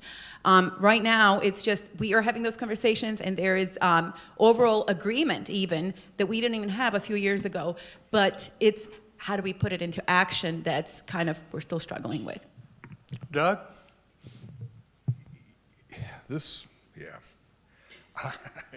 Again, it is hard, but there are ways to come at it that create a dialogue. School system in the city of Decatur. Parents were upset. It's a school day. There's just a light dusting of snow. Why can't we open the schools? Oh my God, what do I do with my kids? Because now I've got to go to work. But it's the same issue that the teachers don't live inside of the city of Decatur. They live somewhere else, and they got to get there. And so the conversations have to involve lots of parties, bigger discussion areas than just, oh, we need affordable housing. Because it is an employment issue. It is a transportation issue.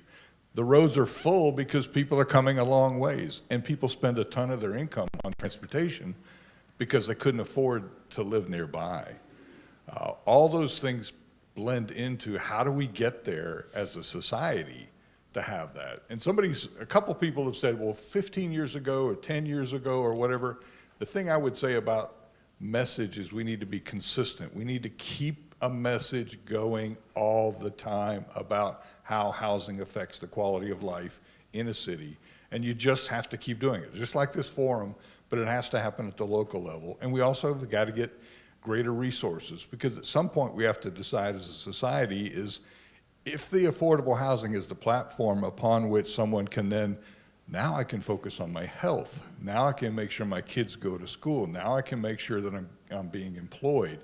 Is that if you create that fundamental foundation, and we recognize that as a society, that we're going to improve and raise all the boats in a way that people are more productive, create more opportunities. If you're looking at the highest economic measure, like gross domestic product, if people aren't contributing to that because they aren't housed, that's not helping our entire country. And one of the ways, thank you, one of the ways is to look at the cost of taking little or no action. There is a cost, right? Questions right over here. Good morning. My name is Marcus McKinney. I'm a developer and a broker. My question is, you know, we see a lot of residents who may not necessarily want to live in an apartment or a single-family house. So what initiatives do you have in place to sort of tackle the deficiencies in middle housing? They don't want to live in rental or their own house. What? Say it again. So some residents may not want to live in an apartment, or they may have a larger family that requires them to, you know, not necessarily live in a single-family house, but that missing middle piece. So duplexes, you know, quadruplexes, sixplexes, everything of that sort. Yeah. We are very limited by the local, you know, zoning ordinances. So we typically go either for the maximum density that we can. Sometimes, depending the type of neighborhood, in order to avoid backlash, we don't apply for rezoning. So we will do a lower density development if it means we don't have to go in front of the zoning board. Right now, the Gwinnett County is in the process of rewriting their ordinance. In anticipation of that, and our team is always looking forward, we partnered with Will here, Microlife Institute, to develop tiny homes, or micro homes, sorry, in Gwinnett County, in partnership with one city that is interested in pursuing that concept. So again, I can only speak for Gwinnett County. We're very limited in what we can build. I would love to innovate, but until the UDO changes, we're limited in what we can do. We are doing one of our tax credit developments that we had to get a special approval from DCA, and I love it because we have stacked flats, but we have they're technically duplexes, but we're calling them garden-style homes. And this is a concept that we really pushed for so we can show that it works. Because duplexes, I believe, in the county and the city are not allowed. But ours, we got an exemption because of our public status, and they're going to look like single-family homes with just opposite entrances. It's really not that innovative, but it's innovative for us because we're not able to do anything else outside of that. So the quick answer to that is it's a zoning issue. It's a NIMBY issue. Might be they'd like to do that. We can't do it under the laws that exist right now. Elizabeth in the back, and then Maria. Hi, my name is Elizabeth Apley. I'm an attorney and an advocate at the Capitol on Housing. Thank you for your leadership. We are now facing a legislative review of the state low-income housing tax credit, the only state funding that we invest in the creation of and preservation of affordable housing. You are eloquent and compelling spokespeople. You do the work. Have you considered, or have you already reached out to the House and Senate members that represent your areas and communicated with them about the importance of the state low-income housing tax credit? I've even recruited them to the House ATL working groups. Yeah, I mean, the simple answer is about 60%, about 30% of the actual resources available to do the housing that we do through low-income housing tax credits comes from the state. That state credit equals a third of the cost. Turn it around. If you don't have that state tax credit, a third of the housing will not get built. We need it. In our state association, our public housing state association does have lobbyists that are working towards addressing that and promoting that within our local government. Our housing authority goes back to 1950s, and we are slowly, replacing those aging developments, mostly through tax credits. One of them was done actually in partnership with the city of Lawrenceville without any federal funding. But the larger scale preservation of deeply affordable housing, the only financing tool that I know of are low-income housing tax credits. And without them, I mean, they would just keep deteriorating even more. Okay, last question. Yes, Maria Supporta again from Supporta Report.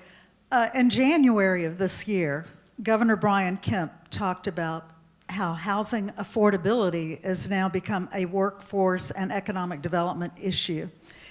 I thought, oh wow, this might be a turning point to go what Bruce was talking about in terms of the what was toxic ocean of NIMBYism. Something like that, yeah, I might have to borrow that. Have we seen any kind of breakthrough from either the highest state leadership of making housing affordability a much more important issue that could get over the hump of what I would call local NIMBYism, zoning ordinances? Are there state tools and processes? And I know there was a big state task force looking at these issues. What is the opportunity potential to really get a much broader consensus on this issue? That's a professional that puts 5 questions into a statement. We're looking for breakthroughs, any progress, is anything going on, anything hopeful for you guys at the state legislature? Well, this isn't at the state, but we are seeing improvements. In Roswell, for example, where we put a tax credit application together, we're getting, we had $6 million in gap financing. Fulton County is committed $2 million. The city of Roswell is committed $2 million. And Senator Warnock's office, through their earmarks, we're hoping to get $2 million from there. So we're starting to see a willingness where in Roswell we didn't think there would be appetite for assistance there. We are seeing that change. And again, I just see more people talking about housing in general. And the more supply that we have at any level is going to help at the bottom level. Yeah, as was said earlier, our state association is working through a lobbyist to try to present information about that. I know DCA has really recommitted its focus to provide information to our state legislatures about why this is important. And each one of you has a voice. Just call somebody up and say, hey, this is important in our neighborhood. This is important in our city, because as I said earlier, only about 25% of the people that need housing assistance ever get it. So that means in your communities, 3/4 of them aren't getting helped. My experience with at the state level is minimal, I have to admit. So the only, for me, the first step would be making sure that the state allocation for the low-income housing tax credit stays intact.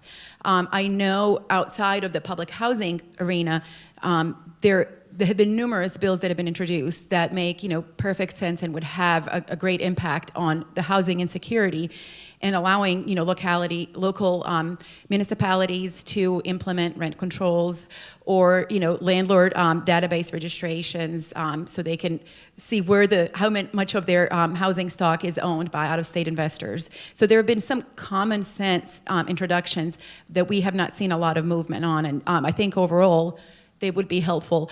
I want to say, in addition to holding our state accountable, we have 180 housing authorities in the state. That's a huge resource. That's a lot of land. That's a lot of deep subsidy. And I was very active, with our state association, even at the national level. And I've seen what innovative housing authorities are capable of doing. And I would really, encourage and challenge others to look at what's being done and, form a nonprofit development arm if they're able, leverage their resources. They have regulatory compliance experience that, the private sector does not. So that's how you really can form a very beneficial partnership. You have land, you have relationships with the local elected officials. So I just want to encourage other housing authorities to really look into their toolkit. Private enterprise agreements, for example, are becoming very popular in the state of Georgia, and we're working with a couple of developers on. So private enterprise agreement, thank you, is it's a tool under the state law that allows housing authorities to waive property taxes as long as some of the units or all of the units are set aside for affordability. Now, I want to caution, the devil's always in the details, and it should be addressed prudently. Make sure that there are checks and balances in place, and that there is some kind of a land use restriction agreement to ensure that they truly are affordable. But housing authorities have many tools to assist the private sector. We helped preserve 400 expiring tax credit units in the city of Lawrenceville through tax-exempt bond financing. So again, I really think that there's a lot of untapped potential, especially in the rural Georgia, for us to preserve and develop affordable housing. So I want to wrap up this session. Maria, I think you brought up something that's important to us. When the governor brings in $5 billion plants all over the state, and they're going to hire tens of thousands of people, there's no housing for those folks, right?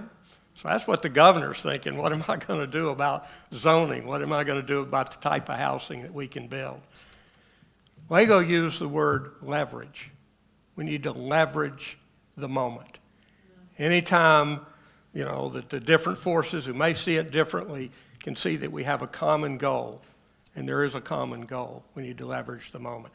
I love when a panel does all my summary remarks and challenges you with 180 housing authorities in the state to find our voice and use it. Please thank this panel for their work, their courage.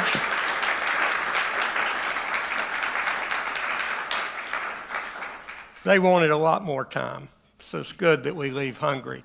I want to cue up the video because I think this is an important story. One Randy Gibbs put together, interviewed, and documented the story at Bowen Briggs. We ready?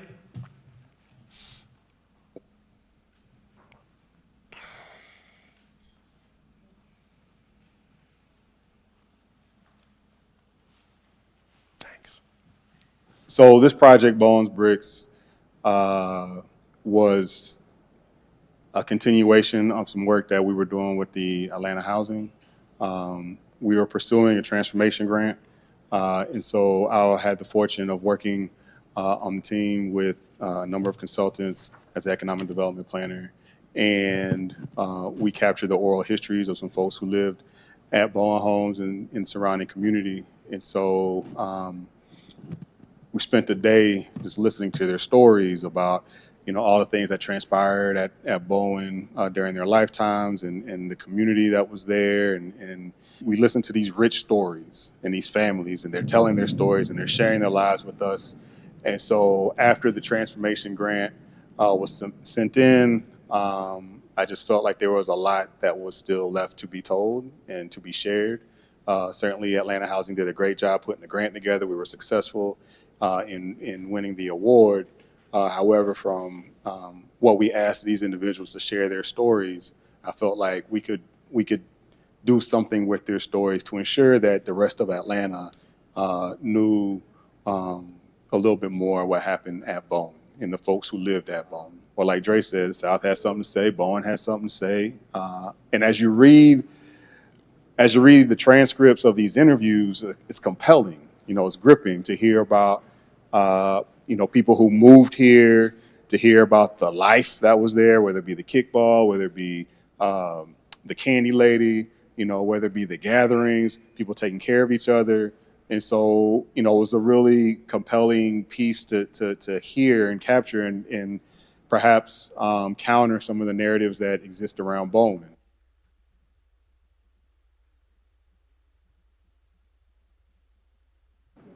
So we was like a village. From outside playing, my mother didn't have to sit outside. We have adjacent neighbors that watched all the kids. Um, uh, we was just like a big family. We played kickball. It was a big field in the back of my apartment, and me and a lot of friends played kickball. And it was more like a family structure at the time. So drugs hasn't taken a hold of the community at this point. This is the mid '60s. So people were working, trying to make do, and it was during the civil rights time.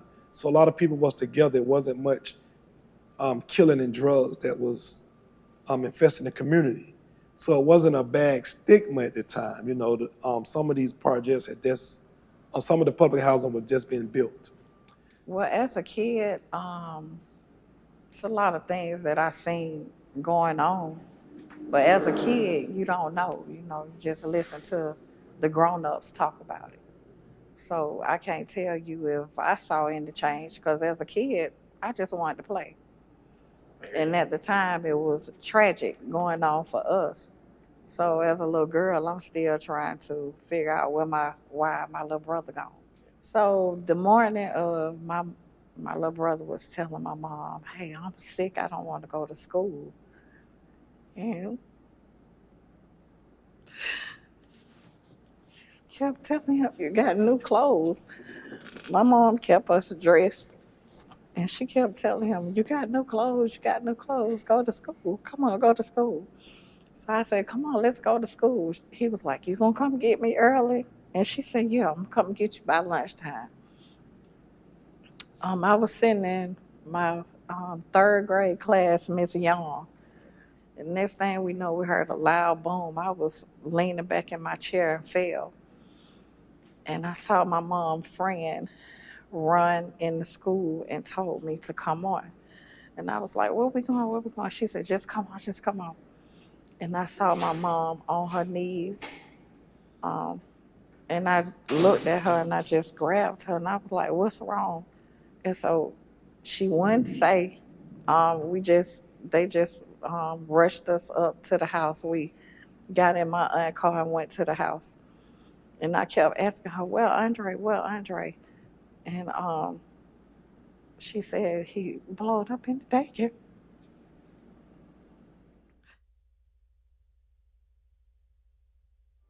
So fast forward, as people live there long enough, not taking care of the community, drugs, killing and different things, that is what brought the bad stigma to public housing when you got people that is dropping out of school to sell drugs or dropping out for different reasons. And so when you were living in public housing, you were not only impoverished from an economic standpoint, but resources.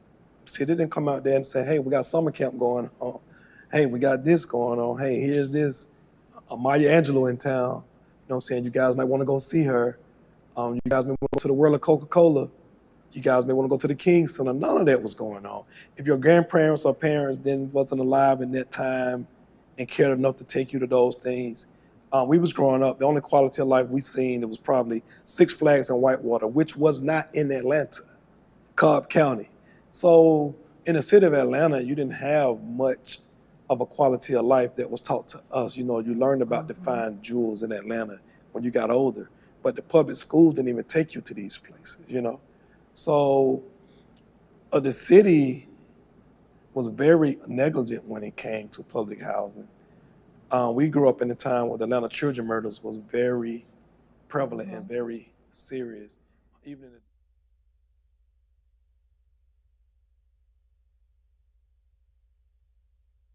Well, my question, I would have a question of who would be the homes affordable to? That would be a question, a big question. Well, they should be affordable to everyone that's living, because the city of Atlanta, you paying what, 2,500 for a one bedroom. So it's people that's not making that salary to pay $2,500. So I think a lot of people that's not making that, it should be affordable to them. I would love for a lot of residents from Bowen Home to move back. That would be beautiful. To reopen J.D. Williams for one, the school, and I want to see it as a community. I know it can't go back to 1980 something, but I would like for it to see it as a mixed community, um, a good community mixed, everybody mixed in. You know, it's not separated. So in Bowen Homes, it was one way in and one way out. You had school at the bottom. You only could cut through, no driving. So the redevelopment, I would want to see it one way in, one way out.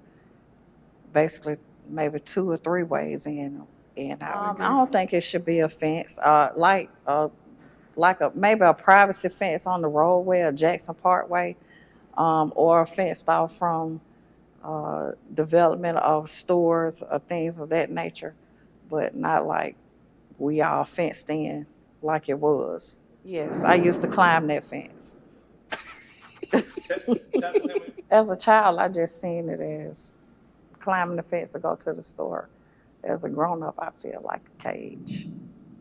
The only thing that I would like to see is that the people that were born and raised in Boeing have an opportunity to, let's say if I'm a painter, electrician, or HVAC guy, I should have first rights of refusal to subcontract work. You know, if I got my LLC and everything lined up, you know, I would like to see those who want to go back, that have been living felon-free and drug-free, the opportunity to go back at an affordable rate. And if you want to buy a home and you have a job, but you may not have the credit credentials or whatever, to not have them to jump through certain hoops and allow them to be able to purchase a home, as long as they have the income and can pay. Allow them to purchase a home without certain requirements you may ask if it wasn't a Boeing project. So those are the things that I would just really like to see, because I've seen so many people lost their way when they tore down Boeing and they didn't have no guidance. They didn't have an understanding how to live in the real world. Opportunity. You got Microsoft right around the corner, Google not too far. I would like to see those companies come back and give opportunity for the kids that were former Boeing to work at a Google or a Microsoft. You know, if you meet, you know what I'm saying? Like, you know what I'm saying? Get them opportunity, you know, if you want to go in coding, because there's a lot of kids that have idle minds, but they play video games all day. And they might not even understand that their gift can be coding. If you show them that path, you teach them to them early, then I have without a shadow of doubt that they can learn that and excel in that. So for me, I thought that the brick for this, for the symbology piece, the brick symbolizes the people who built this community, and the mortar ties them together. And again, they're all kind of connected in one way or another. And they're strong, they're resilient. And despite the circumstances, the winds that blew up against them, at the end of the day, they were still standing, as Goody Ma would say.